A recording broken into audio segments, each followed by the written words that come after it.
Bismillahirrahmanirrahim. Assalamualaikum warahmatullahi wabarakatuh. Alhamdulillahi rabbil alamin. Wassalatu wassalamu ala rasulillahil karim. Nabiyyina wa sayyidina Muhammadin al-amin wa ala alihi wa sahbihi ajma'in. Teman-teman, di antara menu ibadah Ramadan, ada yang diwajibkan, fardu, ada yang disunahkan. Dituntun untuk memberikan kelengkapan, kemuliaan yang bisa kita raih, sekaligus tambahan pahala yang mampu kita dapatkan. Di antara ibadah sunnah itu adalah ibadah yang dikerjakan di waktu sahar, waktu singkat menjelang fajar. Kurang lebih kisaran 15-30 menit menjelang fajar.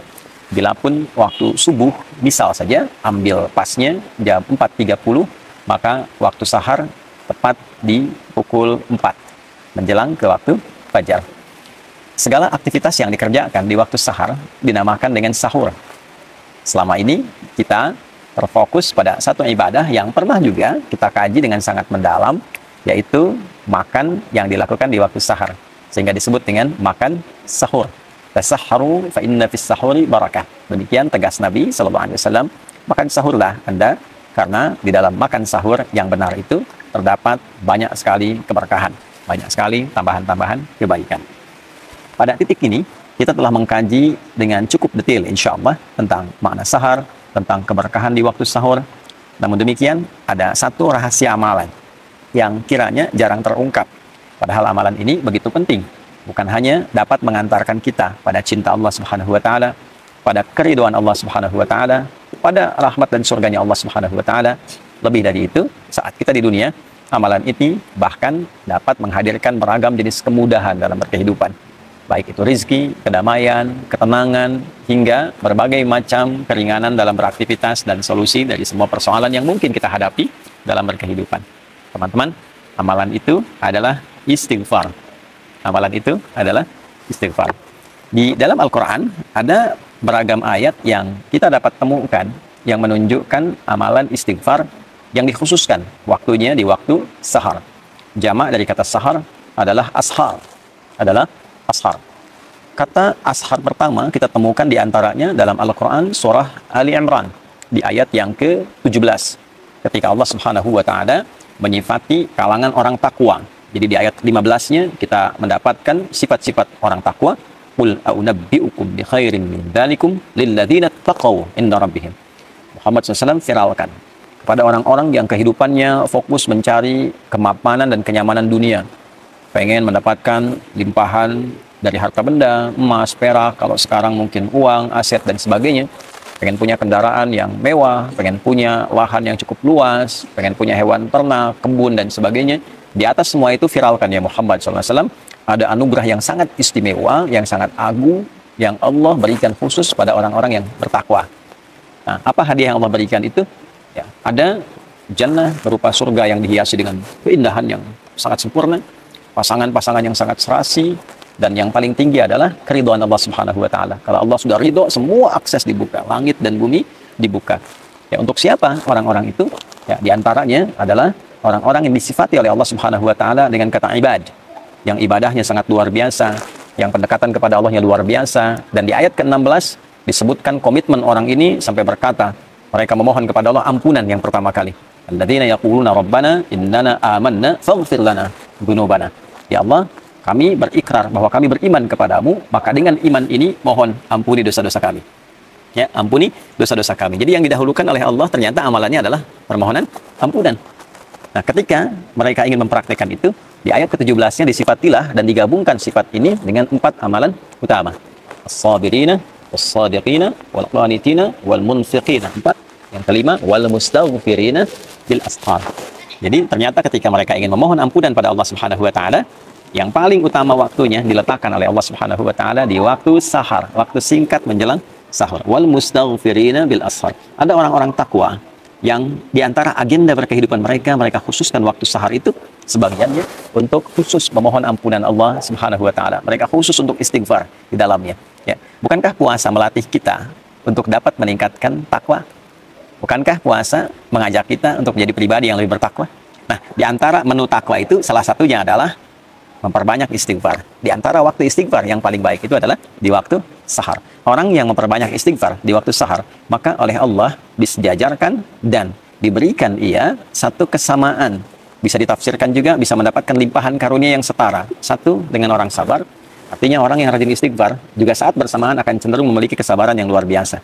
Yang kedua, dengan qanitin. Pertama sabirin, kedua qanitin. Orang yang ibadahnya itu khusyuk. Orang yang rajin istighfar, orang yang menggerakkan istighfar dalam hidupnya, itu semakin menggerakkan kekhusyuan dalam ibadahnya. Jadi ada irisan antara kekhusyuan dengan istighfar. Semakin rajin istighfar, semakin dekat dengan Allah, semakin khusyuk ibadah. Kemudian juga lebih daripada itu wassadiqin, orang-orang yang membenarkan risalah yang Allah tetapkan, yang Nabi ajarkan, di saat yang bersamaan dia mengamalkannya. Nah, itu shadiqin namanya. Dia yakin ketika Allah berfirman, misalnya, ya, wa aqimus shalat, tunaikan salat. Dia yakin salat itu ada kebaikan, kebenaran, saat yang bersamaan dia kerjakan juga. Karena ada orang yang paham Islam itu benar, Islam itu bagus, tapi tidak mau berislam. Ya. Ada orang yang paham salat itu benar kok, mendekatkan diri pada Allah, tapi nggak salat. Nah, ini tidak masuk dalam kategori shadiqin. Shadiqin itu yang membenarkan sekaligus mengamalkan. Kemudian setelah itu munfiqin, ya, yang gemar berinfak, karena itu ada korelasi antara istighfar dengan peningkatan harta benda. Dan peningkatan harta benda yang diawali dengan istighfar, nanti arahnya ibadah, bukan mewah. Bukan saya punya harta untuk membangun dunia, bukan. Ya, dunia itu akan ikut, tapi kemewahan yang didapatkan itu untuk mengisi ruang-ruang akhirat yang telah Allah siapkan untuk kita. Itulah sebabnya kalau kita ngaji di Quran surah Nuh misalnya, ayat 10, ya, maka kita dapatkan faqultu astaghfiru rabbakum innahu kana ghaffara. Ya, Nabi Nuh mengatakan, saya menyampaikan pada umatku, kalian banyakin istighfar. Kalau sudah banyak istighfar, Allah punya sifat memberikan ampunan bagi hamba yang senang istighfar. Sifatnya disebut Ghaffar. Kalau Allah sudah berikan ampunan, apa yang terjadi? Yursilis samaa'a 'alaikum bidrara wa yumdidkum bi amwalin wa banina. Ya. Jadi Allah akan kirimkan, curahkan banyak rahmat. Yang kering, tandus, hujan dikirimkan supaya gembur kembali. Jadi kalau ada yang tandus, yang kering, tidak berkembang, nah salah satu amalan zikirnya dalam Quran itu banyak istighfar. Tobat semua penduduk, minta ampun sama Allah, nanti Allah turunkan hujan. Ya, makanya di antara istighfar itu kan ada kaitan dengan istighfar. Kemudian wa yumdidkum bi amwal wa banin, harta oleh Allah dilimpahkan, keturunan oleh Allah disejahterakan. Karena kalau sudah istighfarnya bagus, dekat dengan Allah, dinilai pandai mengelola kehidupan. Harta dititipkan berapapun banyaknya pasti benar. Digunakan ibadah, gunakan infak, ya. Nah, makanya kalau ada orang diuji oleh Allah, ingat itu ujian loh, dihisab, ya. Diuji dengan kekayaan, nah, itu bukan untuk menaikkan dan mengupdate status secara sosial. Bukan kebanggaan dulu yang dibawa, kaya nih, bisa mengatur ini, itu tidak. Sama saja dengan titipan ilmu, titipan tenaga, kedudukan, itu modal untuk ibadah, instrumen ibadah. Kalau dengan ditambah belum dekat, ditambah belum bisa ibadah, nanti mesti hati-hati, ya. Nanti bisa berganti menjadi istidraj, itu bahaya. Ya, penambahan harta yang tidak mampu mendekatkan diri kepada Allah. Jadi istighfar itu kalau benar dikerjakan memudahkan datangnya rezeki. Ya, mensejahterakan keluarga, wa anhar, punya aset yang baik-baik.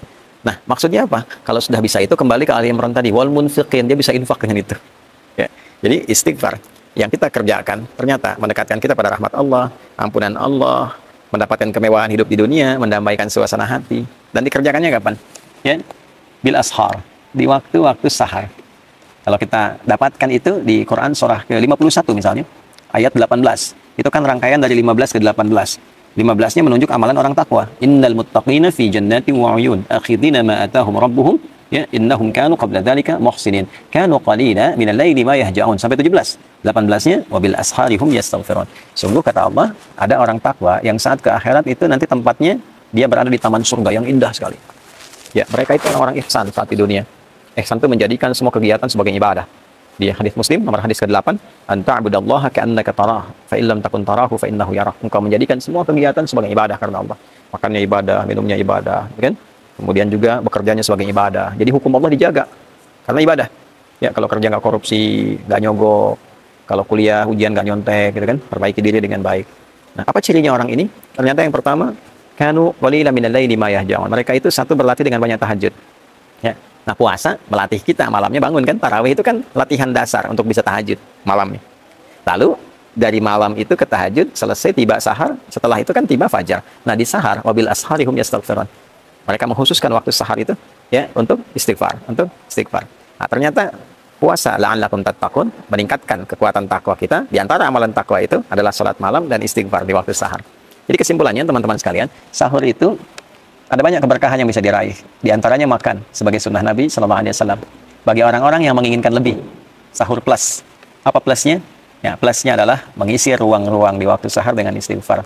Setelah sahur, sambil menunggu waktu subuh tiba, perbanyak istighfar dengan cara yang benar. dengan tulus, minta ampun sama Allah, ingat-ingat dosa.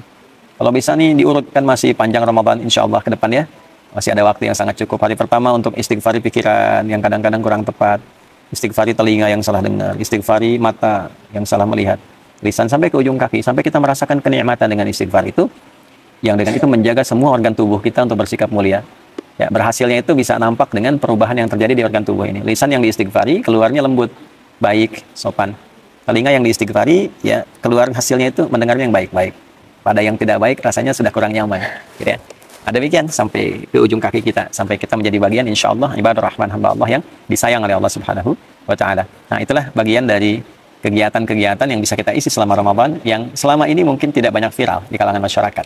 Ya, jadi kalau teman-teman ingin mengisi ruang-ruang di waktu sahur yang saat itu dosa bisa diampuni, rizki bisa dimudahkan, hati didamaikan, dan pulang mendapatkan jaminan ridha Allah Subhanahu wa Ta'ala sebagai anugerah teragung yang Allah siapkan. Tentu kalau sudah Allah ridha, surga menanti dengan segala kenikmatannya yang seperti Allah janjikan. Istighfar di waktu sahur.